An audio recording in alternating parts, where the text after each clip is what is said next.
Hi, I'm Paul Camillos from Shooting the Breeze podcast.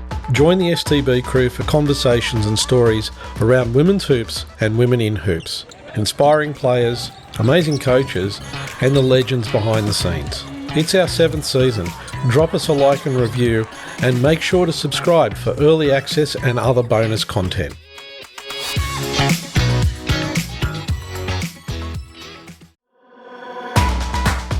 But I think that's the beauty of basketball as a whole, because I think you can really have fun with it. And I think we definitely found that, Rach and I, it's not only the two of us having fun, but you can sort of see the people around you having fun, which encourages the energy for what is normally a good call. And, you know, you're hearing the players on the court, you can hear the rubbing of the basketball shoes on the court, on the hardwood, and it's great. And I think that's the beauty of it. And I think Rach and I really found that was what made us so successful, I think, in our ability to call. Welcome to Shooting the Breeze. It's a bit of a different podcast this time. You know, we've been live for over 5 years, and it's the first Australian Women's Hoops podcast airing continuously across the year, both, you know, in and out of season. And in past pods, we've touched on a little bit of STB's backstory, but this pod is special because we're going to deep dive into the background and what's happened with what we see as one of the success stories of STB and where STB's come from. I'm really, really happy to have joining me today Keyan Coach K Kramer, who was one of our original collaborators from years back, good friend. And, you know, as basketball often does, we've built a relationship over the years, starting from the sport. Keyan's producer, and I suppose we'd call you part-time on-air talent at Sydney's 1170 SEN on the Matt White show. And you also do corporate MC work for the Sydney Roosters, and you also do some MCing for the Panthers group, in amongst all the other stuff that you do. Keyan, it's great to have you on Shooting the Breeze.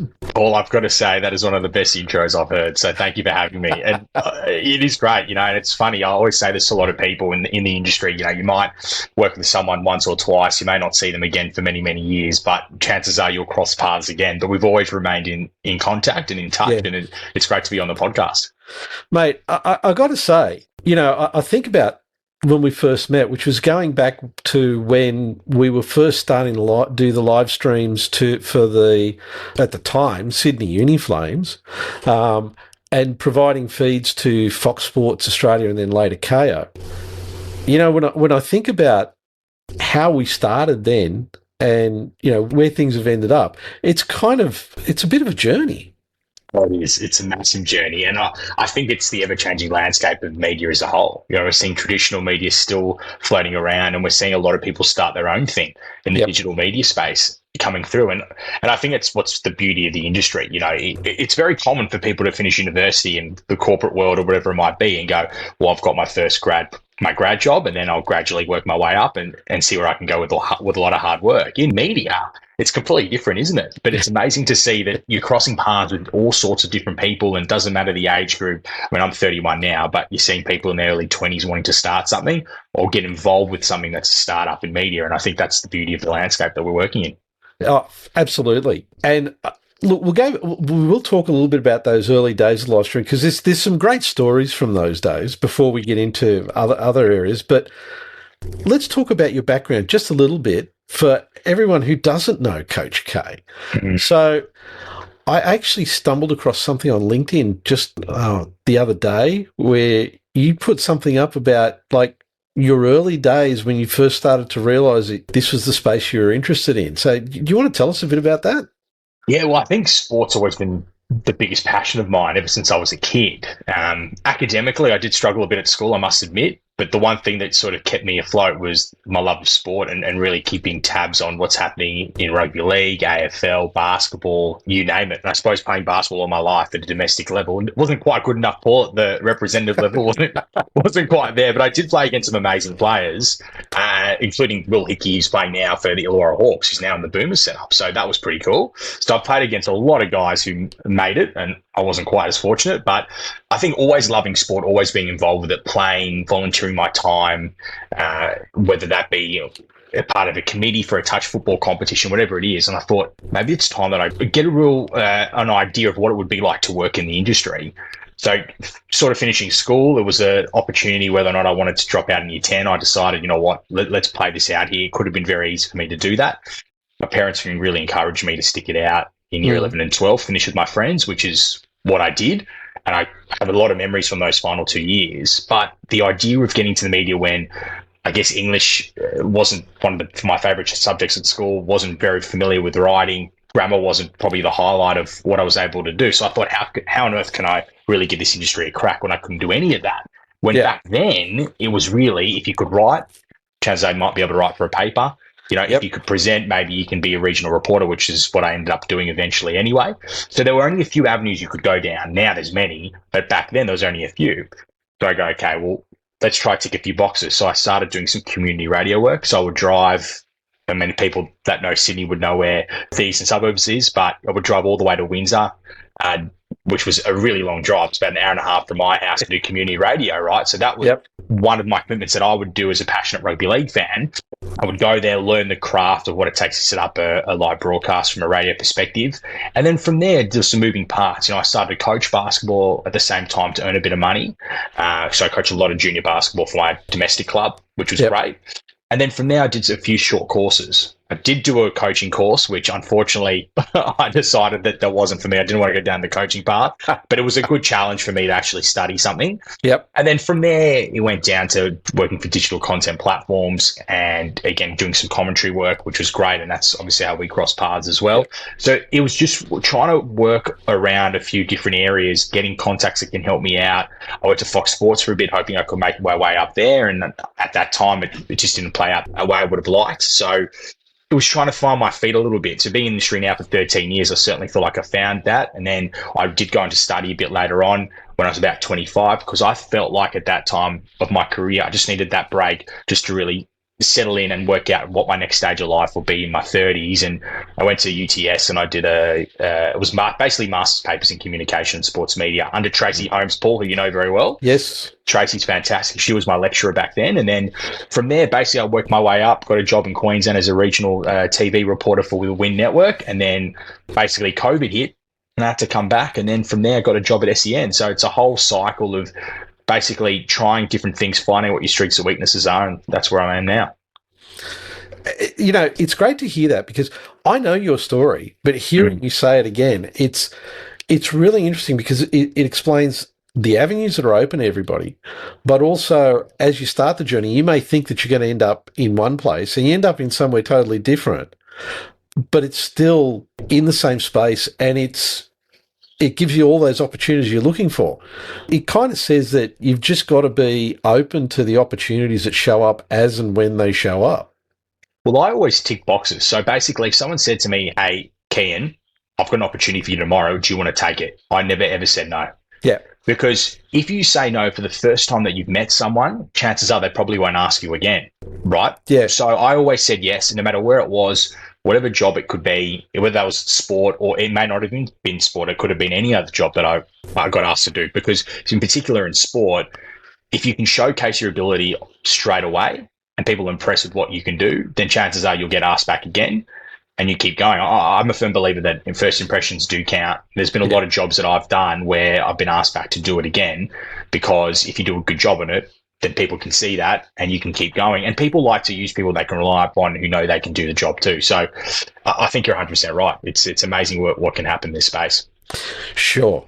You know, and we see it all the time, and we're kind of going to talk about those really early days, because, you know, it obviously gave you opportunities. It also gave us the opportunity to start off, you know, and move into the direction of doing the podcast as well, which has come from this. And that was, you know, we go back to the time when the WNBL wasn't on TV. The ABC deal had been lost because of their budget cuts. And then, you know, we'd been doing some live streaming to YouTube back then. And then it was like, oh, Fox Sports will take it, but we've got to provide the stream to them as a broadcaster. And that's kind of when we crossed paths. And the first commentary team we had for that, actually, it was a very small crew. I mean, I don't know about you, but you think about it, You think about all the people that show up to do a broadcast nowadays. There's like 20, 30 people, you know, you got at least 5 or 6 people running cameras, people behind the scenes. We were doing that with 5. You know, there was yourself and Rach Herrick doing commentary. We had 2 people on camera. I was running the board and the video switching. Sorry, we had 6. And then we had originally started off with 5, and then the 6th was when we got Mitchell, who was doing the audio for us. Yeah. And I mean, it was a lot of fun, and it was really interesting because I was really amazed with watching what was required for the commentary. You know, you'd come in, you had, because like by the time I finished setting up, you'd be there, you had all your notes for the game. You did a lot of study on the different players from the different teams that were competing at Bryden Stadium at the time. And one of the things that I found really interesting was the amount of detail that you and Rachel would get into on the different players when you're doing the commentary. I don't think people really understand how much homework and how much information you walk into a broadcast to do. And quite often, there's stuff that you don't use as well. Oh, yeah, massively. I remember one of my first meetings I had when I was at Fox Sports was with Matt Russell, who's a phenomenal broadcaster in his own right and one of the nicest guys in the industry by a country mile. And I remember when I first landed a job at Fox as a logger, which for people that don't know is essentially watching sports tapes and taking notes on what was happening. And sometimes it was live sports, sometimes it was magazine shows. And there would basically just be a way that the newsroom could use any of the notes that we write down, so they could clip up the little bits from the video that they can use in their news packages. And at the time, I was there for about a year, and I thought, okay, well, let's see what's actually happening on the bottom floor. I was on the second floor, and the only communication you really had was via phone back then. So you dial in the digits and you go, okay, hey, is this, I don't know, it could be Matty Russell, whoever it might be downstairs. So I reached out to Matty, never met him before, but I wouldn't say I idolized him, but I knew a lot about Matty and I really thoroughly enjoyed his work. Funnily enough, I cross paths with him quite regularly at SEN these days, but I remember messaging Matt and I got his number and I said, Matty, can I come downstairs and see you? And he goes, no dramas, Keyan, absolutely. And I go, look, I'm just interested to know more about what you do and how you prepare for when you commentate. And back then it was a lot of rugby league that he was doing, and he's still doing a bit now. And he showed me, and it was just endless amounts of pages. With every player, and there was about a paragraph, if not more notes underneath each player about certain things he's got to know about them, maybe a bit about their background, their life, whatever it is. And this would have been about 13, 14 years ago now when I first hit the scene. And from that moment, I thought, okay, well, if Maddie's prepared like that, then I've got to be like that too. And I knew Rach knew her basketball. She's amazing. She obviously played at the highest level, being professional herself. So I just knew if I could get Rach talking, then we'd be okay. What I didn't know back then is how much Rach and I actually really got along too. You know, I never worked with Rach before. It was a time that I love meeting new people, but I think we just bounced off each other tremendously and it really worked out well. So as long as I had the notes there and I had all the preparation there down pat, that I knew Rach would bounce off me really well because she had a lot of charisma too. She was great to be around and she had a lot of energy. So I think that's what really complemented each other quite well. And if I had all those notes down, I just knew that we'd be successful. I knew that we could really put on a good show for everyone. Yeah, it was really...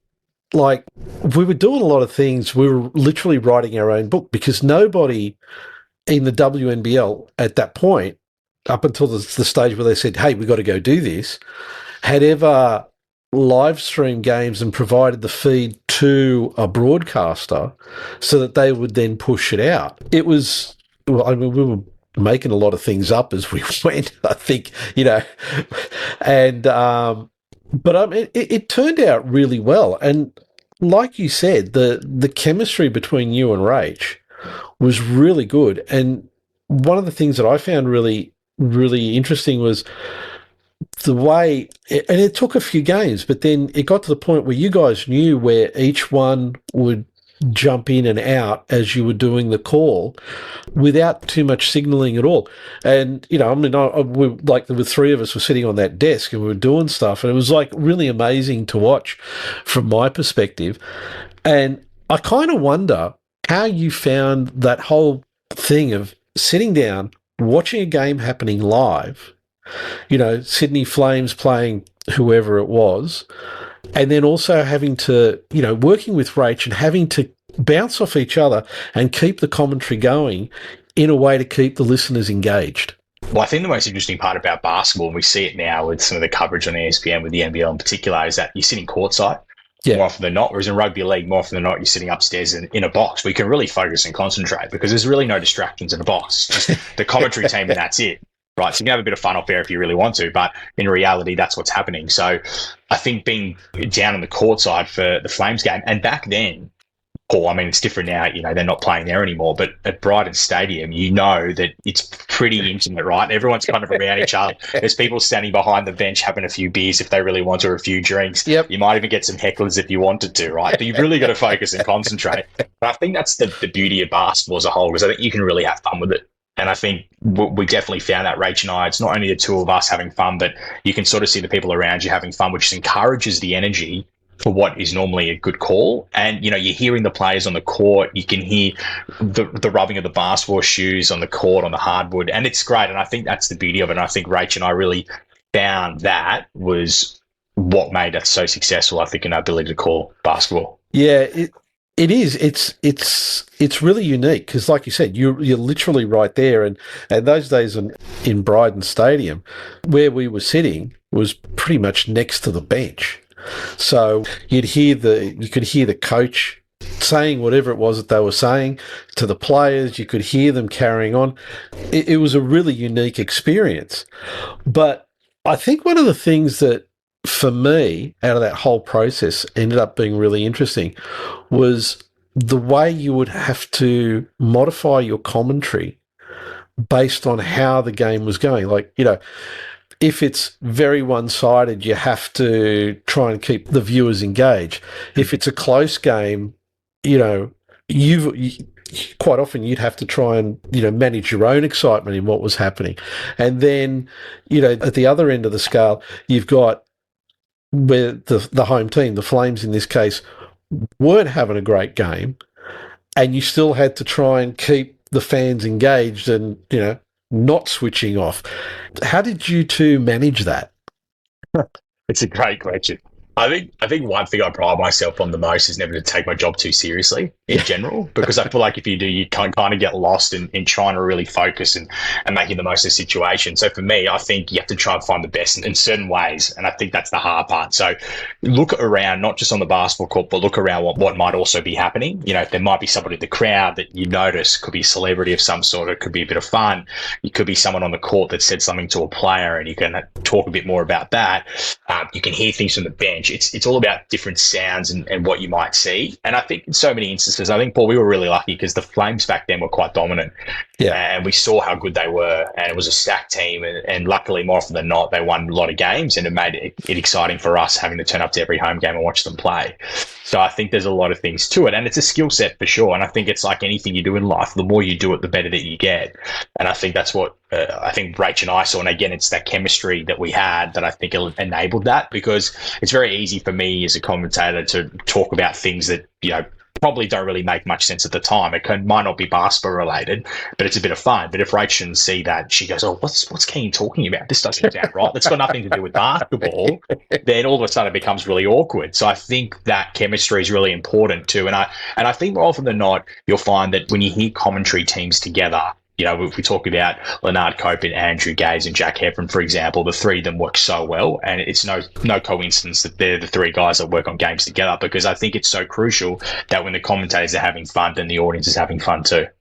Yeah, I think there's a lot of people underestimate the chemistry part of it, partially because quite often you just see I don't want to put it this way, but the talking heads on TV, the viewers don't get to see what happens behind the scenes with, developing the chemistry and kind of getting to know how each other operates and how you speak.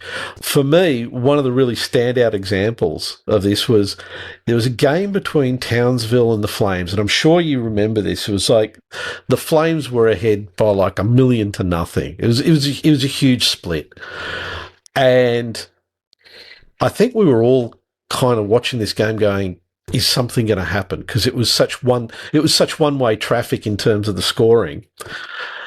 And both of you had to find a way to keep the viewers engaged.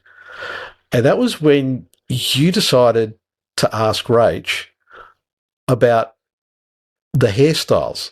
What's the preferred hairstyle? Bun, ponytails. I remember that very well. Yeah, I do remember that very well. Yeah. We talk about a lot of things in basketball, but more noticeably, what I've noticed is also hairstyles. What's the best? The bun, the ponytail, or the plait? As Bogue picks it up, goes all the way to the rack. Foul call. Did you have a bun when you were playing, Rach? Sure did. I think that's the best way. Don't get it in your face. Sure did have a bun. I'm sure I still rock these days. Yes, I do know at most games you check out the hairstyles, but certainly the ponytail and the high bun is probably the most popular. What do you prefer, Keyan? I would say if I was a girl, I'd say a bun would be the best. Yeah. Can't get in your face. Absolutely. Not a fan of just the ponytail on the back of the neck. Also can be dangerous to the opponent if you're whipping your hair on a ponytail. It could be a tactic for all we know. And that is the beauty of knowing at the same time who you're working with, right? So Rach being a former professional player herself, and my wife was a very good basketballer. She played at the NBL 1 level. So watching her play and acknowledging the certain things that she do on the court. And one of the things that really struck me with women when they play basketball is obviously their hair is really important. So how they do their hair properly, what sort of hairstyles they really need to prolong a basketball game without it going into their eyes, whatever it might be. Men don't really have that problem necessarily. Some men have a top on whatever it might be, but women in particular. So I always ask my wife, I go, geez, how do you know that the high pony is the way to go when you play? Like, why is that the most comfortable? And she goes, well, it's really just a personal preference thing. And from that day, I just thought, okay, well, this is something that's quite interesting. So I knew Rach would have an opinion on that too, being a former professional basketballer herself. So you stuck with the conversation. I kept asking her that question. She was bouncing off me, and it's all a lot of fun. But that's, I guess, knowing and understanding who your talent is, who you're working with, and really just paying attention to the court itself and who's playing. Yeah, I think that was one of those ones where it really hammered home for me. You know, because I was sitting there listening, running all the boards, and I was like listening to the conversation. It's like, this stuff is great. It's come completely from left field. But anybody who is maybe thinking about switching off at that point, because, you know, the Flames were ahead by like 30 points or whatever it was at that stage, I'm sure there would have been people who would have gone, hang on a minute, where's this conversation going? It's other that or they'd say, what are you guys talking about? I don't want to listen to this rubbish.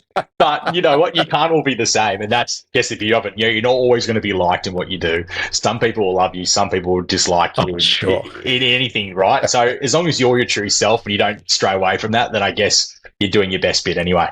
Yeah. And I think there was another one that came to mind for me. I was actually looking through some old footage like a couple of weeks back. And it was you made a comment, I can't remember who the player was, but it was like just a great shot, great play. Everything was just absolutely magically done. And I think you turned around and said something. No, you actually turned around and said, that's a grown woman move. Do you remember that one? I do remember that. Yeah, I do. I definitely do. Yeah. And I think after we finished the game, you were talking about something like that was there was a play on something that Van Gundy had said at one point.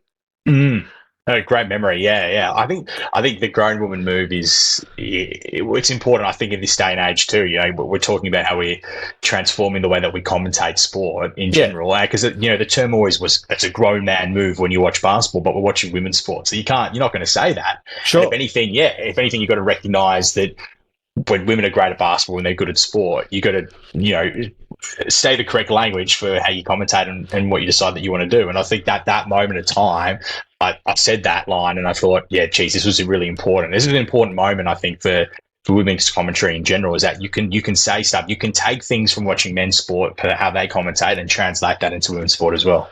And I think we had a little bit more even though the games were going out on Fox Sports, we had a bit more latitude because it was a stream that we were putting together. And so there was that latitude where we could do things that people weren't necessarily expecting, and you wouldn't be getting notes afterwards saying, oh, yeah, listen, that didn't work, or we don't really want you to do something like that.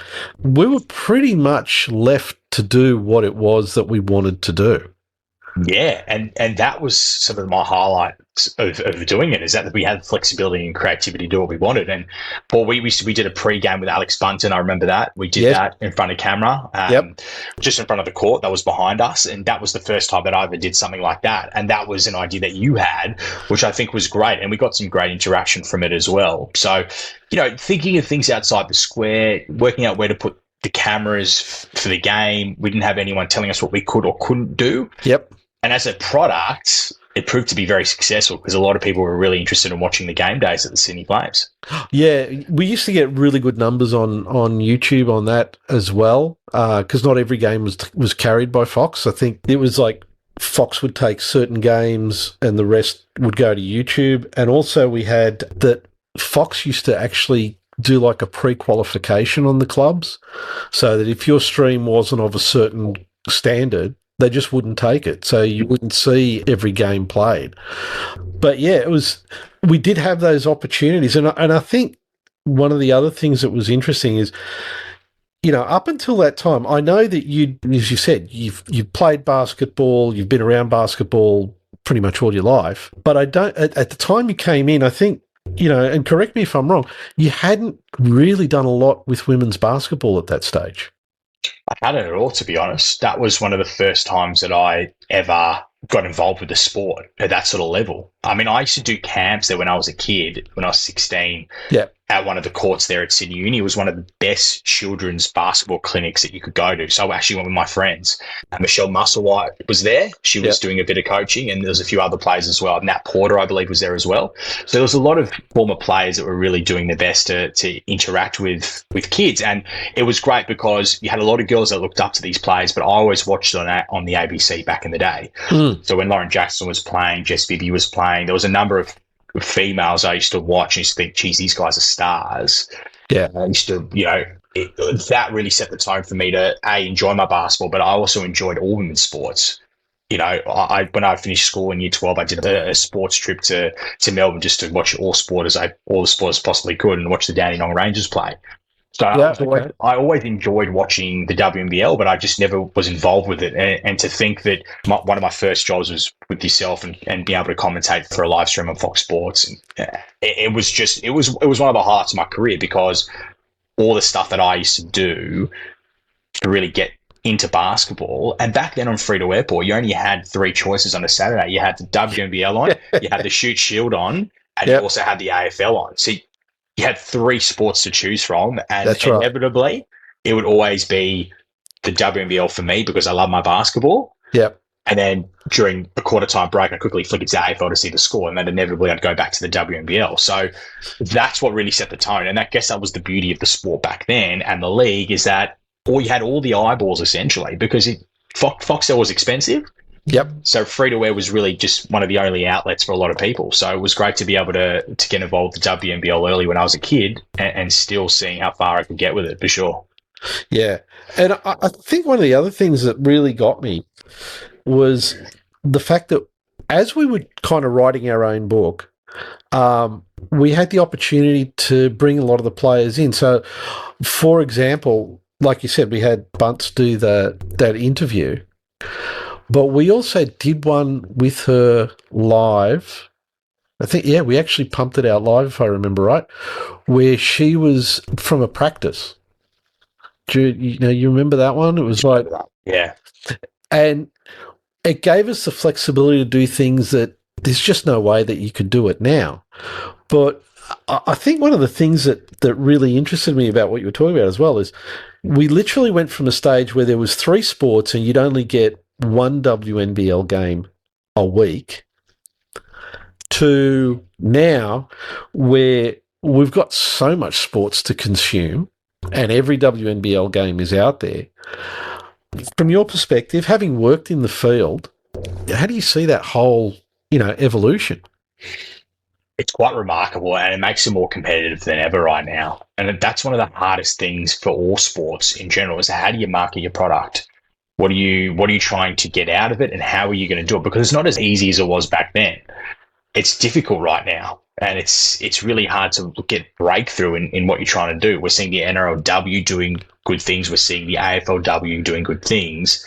And, the WNBL is also going to be doing good things with this new ownership, this new takeover. So I'm really excited to see what ideas they've got in place to really push the envelope, so to speak, and see how far they can get, because there's no reason why they can't match the NRLW and the AFLW for traction and what they want to get out of it. Because back then, when I was talking about the ABC days, I had my brother sitting on the couch with me and watching the Canberra Capitals, because for him, that was exciting. Yeah. When you had Nat Hurst and you had Jess Bibby, you had Lauren Jackson, and you had Tracy Beattie. I mean, the list goes on. Yeah.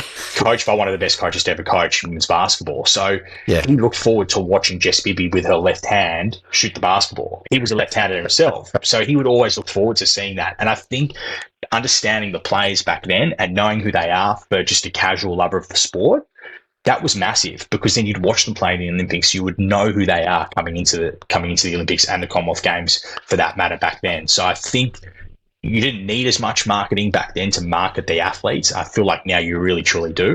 And there's some remarkable basketball players playing the WNBL right now. So that's kind of an interesting point there. You're talking about the fact that your brother was watching the WNBL because he played left-handed and there was a player who was there who was playing left-handed. From your point of view, how do you see that impact that women's basketball can have on people who recognise the fact that it's just, okay, it's not as physical as the men's game, but it's a different approach to the same game? Yeah, it is. It's 100%. It's different. Like, I think if you played the sport now, you would know who the players are playing both women's and men's basketball as a purist. So if you're from Australia and you go, I know I've played against some of these guys in junior basketball, and same as girls, I've played against some of these women who are now playing the WNBL, you want to keep tabs on who they are. So it's quite easy for the purists. But if you're not a purist, you never played the sport, how do you start to understand what they're capable of putting on the court, what they're capable of dishing up? So back then, the ABC days, free-to-air days, you didn't have to go far if you were just a sport lover to watch the WNBL. Right now, how do you know, if you're just a casual sport lover, what product they're dishing up on the basketball court? And it's a really good product, right? Yeah. But because there's so much choice, it is very difficult. I think the skill is better than ever now. And I think the coaching that we're seeing and seeing how far the under-19s girls went in the World Cup, there is no doubt in my mind we're in a really good position. And not only the girls, but the boys too. So it is a great time to rally behind the WNBL without question, because some of these girls are amazingly talented and they're only going to get better once they play in the professional level. Even Jade Melbourne is a prime example of someone who's come out of that system who just excites and lights up the court whenever she plays. And it can take you back to so many years, Paul, when you started watching the sport and seeing all these girls come in and showcase just how brilliant they are at the sport. So it's really difficult. It's a great question. I don't have the answer for you. And I think, again, it all comes down to marketing and showcasing, because you've got to get people in to then be able to watch and see how good it is. Because it may not be as physical, it may not be as athletic, but it's physical and athletic in its own right. Yeah, You can't compare the two. You can't compare both men and women. That's what I think.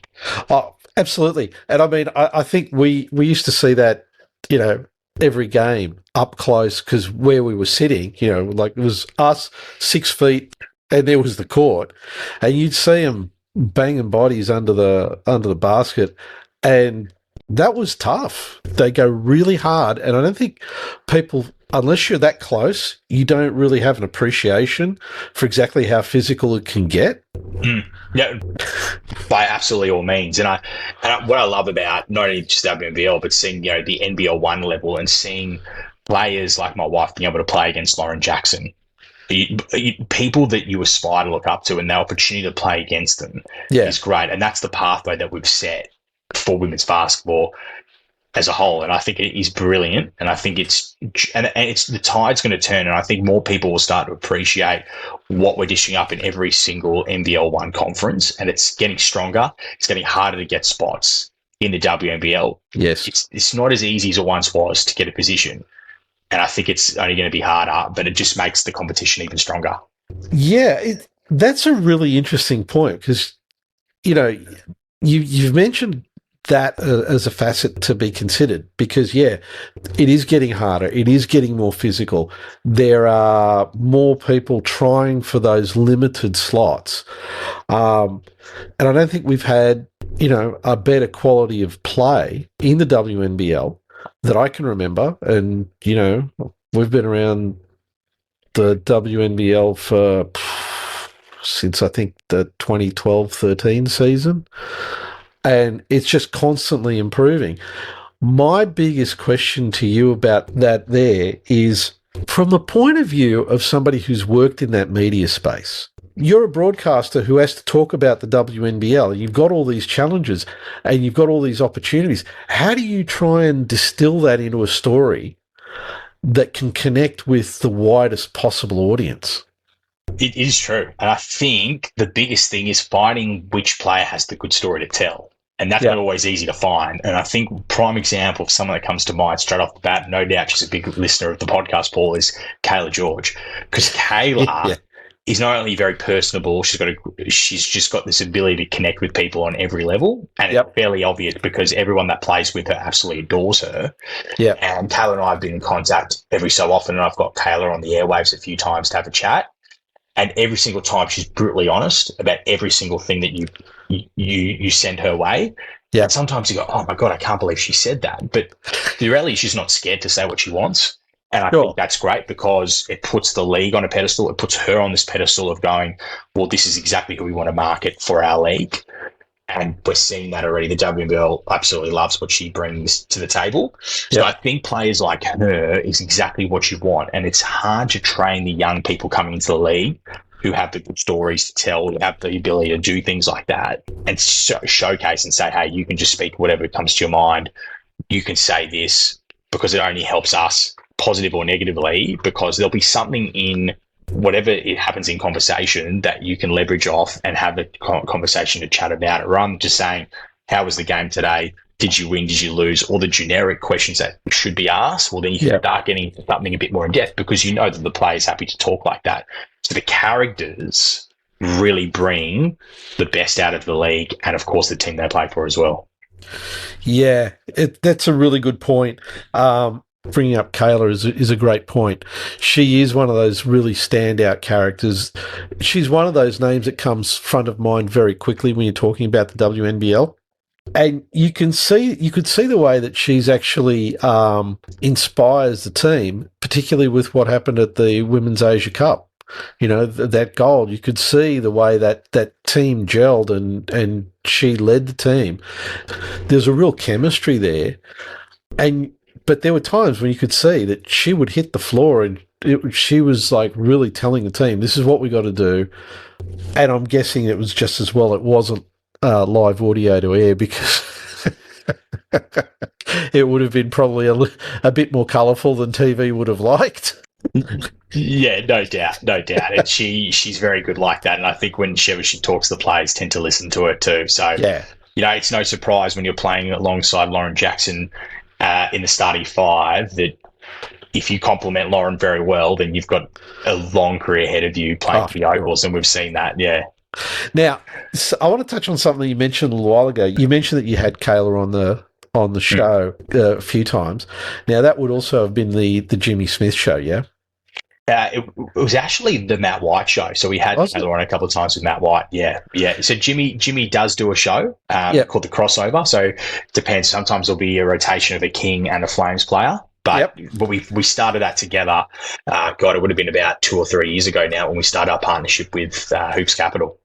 Yeah, and I want to talk about that a little bit because one of the things that I've always found interesting about what's occurred in that space with SEN is the engagement that started with Hoops Capital, and we started seeing not only Kings players but also Flames players starting to show up on the radio with Jimmy Smith and, obviously with Matty White as well.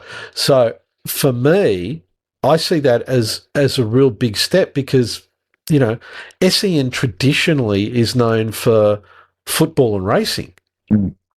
And so this is taking the station into a slightly different audience, but I think it's an important step. But the ones that I listened to, I always found them really engaging conversations. Yeah, they are, and they all have been. And I think it's a credit to the media team there at Hoops Capital that know which players want to talk, B are really good on air too. And I think it's good for development too, because you're not asking a lot of the players in particular. Speaking behind a mic is great for practice when you've got certain situations in your career where you've got to learn how to speak to journos, you've got to learn how to speak to different people like a host on a radio station or whether it be TV as well. So I think, if I was a player and I was coming through a system at a team, I would always put my hand up to do it, because I think the best promotion is of yourself and your ability to do that, because then people start to go, oh, wow, they can really talk and it's really good to listen to them and from them, because the more you speak to them, the more they open up and the more that you get out of them. And it's not just about the game itself, but you start to learn a bit about the background of the player too. Yeah, and learning about the players, because, traditionally a lot of sports coverage was the player's great, let's talk about their stats. And it kind of used to stop at that point. And I think the media coverage, and I'd like to get your opinion on this, has matured to where it's more than just, scores and stats. It's about the person, their story, their personality, and what they bring to the sport themselves. And exactly right. And that is a credit to the teams behind the clubs too, that know which stories that the media and fans of the sport want to actually hear. And what I'm finding particularly, is the storytelling from clubs, because the media teams are so good now. Back in the day, Paul, when you were doing the Flames, it may have just been yourself, Mary, your wife, and maybe one other person who would do all the social media. And now we're looking at, there could be teams of up to 6 or 7 people. We're talking about creatives. We're talking about media managers. We're talking about digital writers, digital content writers. We're talking about so many people. And when you're watching that, if you're a journalist, if you're a commentator, then it gives you more information to write about, and it lets you know who it is that you want to speak to the most. So it's a credit to them for wanting to do that. And because we now have so many different avenues of getting stories out there, it's not just me picking up a phone and speaking to someone and then writing an article for the news. It's the ability that they have unlimited access to their players. They have untapped potential when it comes to their resources, that they can release information about a player. And I think that's the beauty of this day and age compared to what it once was about 20 years ago. Sure. So, again, if we think back to those days, yourself and Rach were doing the streams, there was some pretty spectacular players that we got to see. And I'm curious to understand, from your perspective, who were the players that really stood out for you from those days? Because I mean, I've got a few that stick out for me, but I'm just curious to get your opinion. Well, there's 2 players in mind. One was a Flames player, and then one was from another team. So Jenna O'Hay comes to mind. Yes. He's not a Flames player. I always admired the way Jenna O'Hay played. Impeccable with the basketball in her hand, really could turn the game on its head when she wanted to. And the other one was Belinda Snell. Because Nelly was, and I don't think she'd ever be forgotten anytime soon, as what she did for the game of basketball in this country.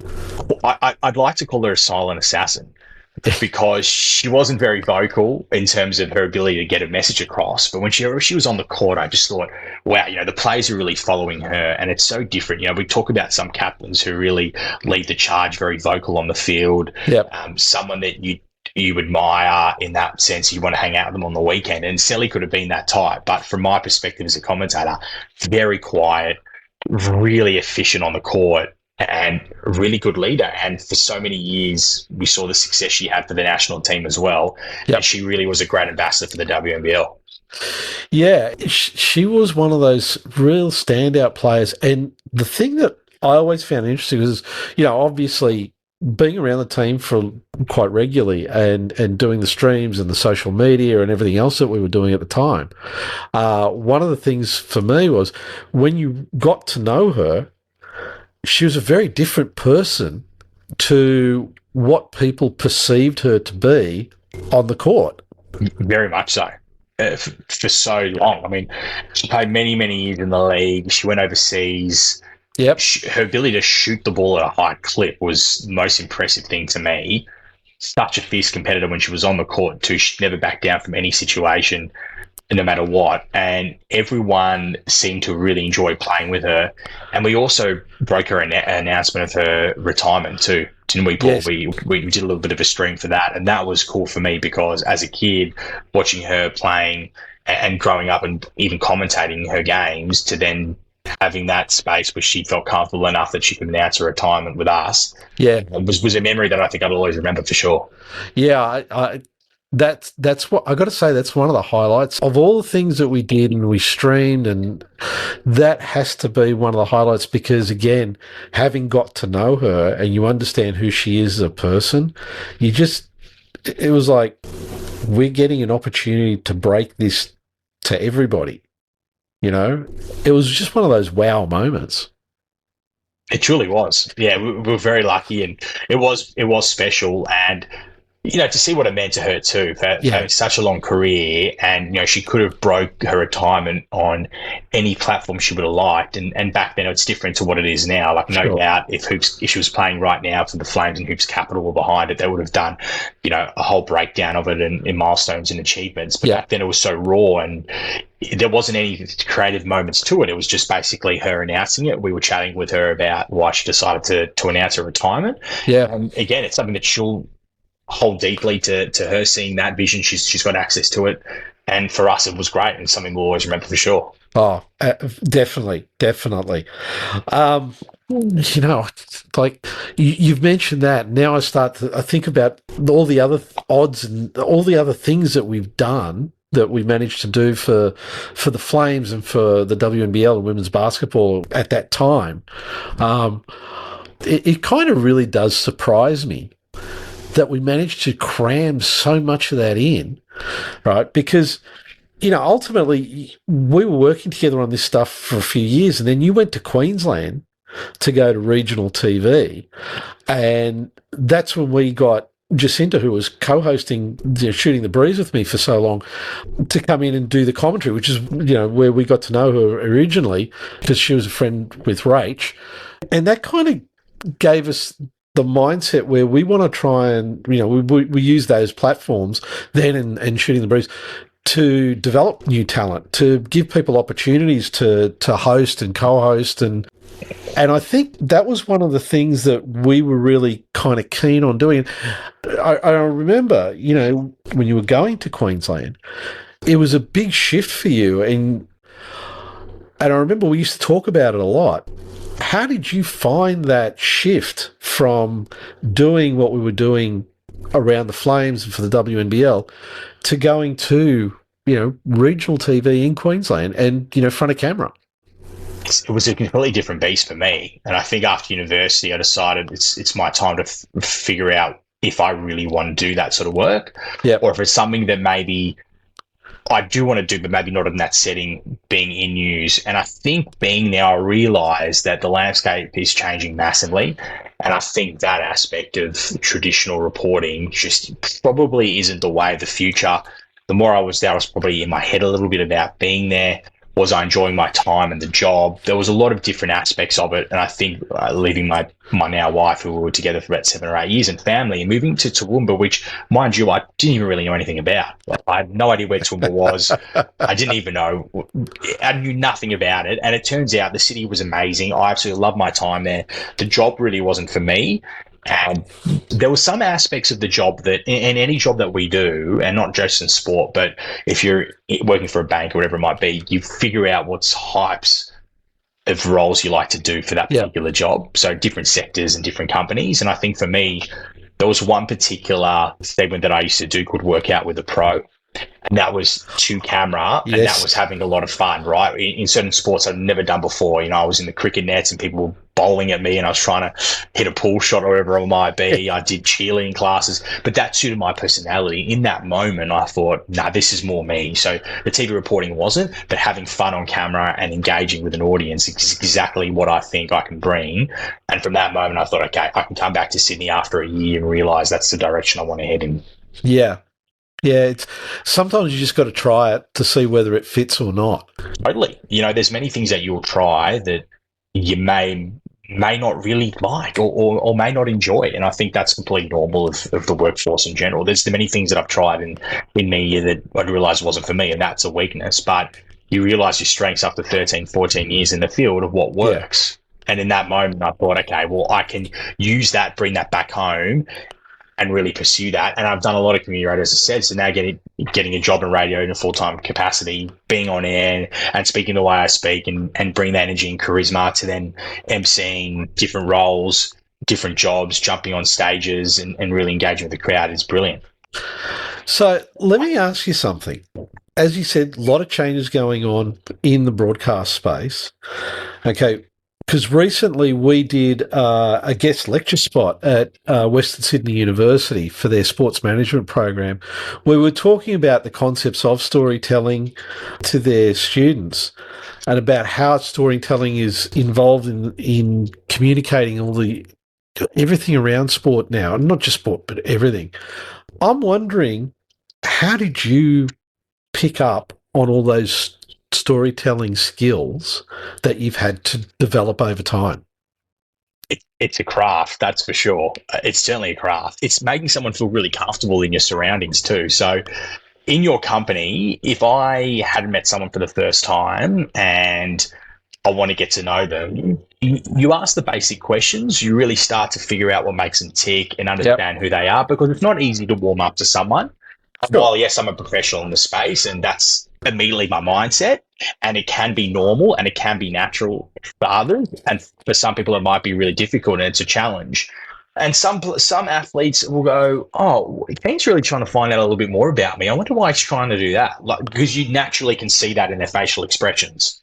Yeah. But I think the storytelling and your ability to get to know someone is trying to make them feel really warm and comfortable with you when you're speaking to them. So you be as friendly as you can, you have great body language and all those things. And naturally you'll start to get enough information that would really go, oh, wow, that was interesting. You know, they're really happy to speak to me about it. And we see it so often now, Paul, in press conferences during the week at clubs, and the journalists turn up to try and get a story and the players don't want to be there and they're saying exactly the same thing they will say to you every single week without fail. But I guarantee you, you put all those journalists in a one-on-one situation with this particular player, they would all find the most amazing information about the individuals. So as far as all-ins are concerned, I'm not a big fan of them. I don't think there's a real space, but unfortunately clubs have no other choice but to do all-ins, because it just means that everyone has access to the player, everyone can use the information and write a story on that. The other issue with that is that every single person that's there has the same information to utilize and use, and how you're going to work out what story you're going to use with the same information you begin with everyone else. So it's this rolling door of information. What I do find interesting is that during State of Origin time, and for people that don't know this, for many years, and I think they still do it, when I started at SEN, when it's Origin time, you have access to every single player essentially. So you turn up on the day, whether that's Coogee Bay Hotel, whatever it might be, wherever they stay, the Crown. Yep. And all the players are around and you can speak to each player one-on-one. You can do that and you can get all the information you want to write a different story or something that you want in the space. And I think that is a brilliant idea, because it's 3 matches. It's a month and a bit of access. You got to do your best you can to get all the information you need. And that's a really good way for New South Wales Rugby League to really enhance the product and try and find different avenues and different stories of these players. But that's a credit to the media team there at New South Wales Rugby League to allow journos to have that access where they want it. And I think that's great. Okay, so that's one of the things that, you know, potentially gives, you know, if you're getting down to the final series for the WNBL, for example, doing something like that would help to build stock, not only for the league and the final series, but also for the players themselves. Big time. I think it's great. And I think you probably have more access than you think when it comes down to that period, because I think a lot of WNBL clubs would want that, would want the interest, would want people engaging with their teams and their players when it comes down to crunch time. And the players would want that too. You know, we see some people engage with it from a media perspective, but we also see a lot of untapped potential there. And I reckon it's a really good opportunity. You know, if you got a phone call as a journalist from a media person from a WNBL club and you say, hey, look, we think this person has a really good story leading into the game. It's going to be a milestone game. It's going to be the biggest achievement of her career. Yep. Whatever it is, then I believe a journal would be really interested, because you're always looking for stories, but it's a matter of getting the brand out there enough that people pay interest and actually want to engage with the club. Okay, so as we get to wind down here, there's a couple of questions I want to get your opinion on. First of all, there's no secret, like, we're Sydney basketball fans, let's be honest. Yes. In terms of the future for the Kings and the Flames, what do you find exciting? There's so much. I mean, seeing how far they've come from the 2007 Five Power days to now, and there was a patch there where it wasn't looking so good, but we've got the right guidance now. There's the right people behind from a business perspective that knows exactly what they're doing. There's a basketball community that built of people that engage with the team, that want to see the team succeed. You don't have to look too far back to seeing Kudos Bank Arena absolutely packed out. You couldn't get a seat, biggest ticket in town. That's from an entertainment perspective. From understanding what people in Sydney actually want out of their basketball. It's the players engaging with the fans and people in the community a lot more. They see the bigger picture. There's such value in, like, if you're asking me, Paul, right now, if I was to sign a player, would I want a player that's going to win you a competition, or do I want a player that's got a bit of a profile, who's a half-decent basketballer, who really wants the fans to really love them? They're really good on their social media. They're great at marketing themselves. It doesn't take the club to market them. They're really good at it. I would give that a massive tick of approval in a space where the sport really needs people to watch and enjoy what they can bring to the court. If you have a player that's really good at that stuff, then the fans will come to watch that particular player. Don't worry about winning games. I think that's almost as important in this day and age. Yeah, look, I think there's a lot of Sydney. Sydney's got a long history of having fair weather fans. When the team don't play well, they don't show up. And making sure that the club and the games are a night of entertainment is really important. And I suppose that's one of the things that's good about the way that the games are structured. Now, if I look at the double headers that they do with the Flames and the Kings at Kudos Bank Arena, there's always events going on. There's always something going on to be able to bring people in so that it's a night out. It's not just, let's just go see a game and do something else. So I think from that perspective, the Hoops Capital organisation has been doing a really great job for both the men's and the women's game. And I think now this next step of professionalism that's coming with the new ownership of the WNBL is going to make a really big change in respect of crowd engagement. The only thing is, unfortunately, it's not going to happen overnight. Because there's a lot of history in terms of, the promotion that didn't happen over the last few years for whatever reason. I mean, it's done, but they've got to counter that and grow the game. Yeah, don't get me wrong. Back to my comment about players, if they can market themselves well and engage with the fans, that's really crucial and important. There have been mistakes in the past with clubs doing that. But if you pick the right one, that adds so much value to a team, because you're also talking about jersey sales. You're talking about a whole bunch of different activations you can do with this particular player. You can get them doing whatever you want, appearances, you name it. There's something to be said about that. But you are 100% right. That there is a lot of challenges, and it's going to be a long road ahead to get back to what it once was and the potential of what it can be. But you got the right people there at the helm. Yeah, you can start anything. I think the digital side of things these days, the ability to market, not only having a good product on the court, there is so much to be said about that. And I think the WNBL is in really good hands, and no doubt in my mind, it'll only take them a few years to really build a product that they're really proud of. Yeah. Okay, the last one and the big question for the day, what advice would you give anybody who's interested in sports broadcasting and this space that we're in now? Great question. I think about this really often, Paul. You've absolutely nailed it on the head. I would say to anyone who's 18 out of school to start their own thing, to start their own product, get your microphones, get your cameras, find a space. Doesn't have to be professional at the start, doesn't have to be the most amazing setup, but showcase your ability in front of the camera, showcase your ability in front of a microphone.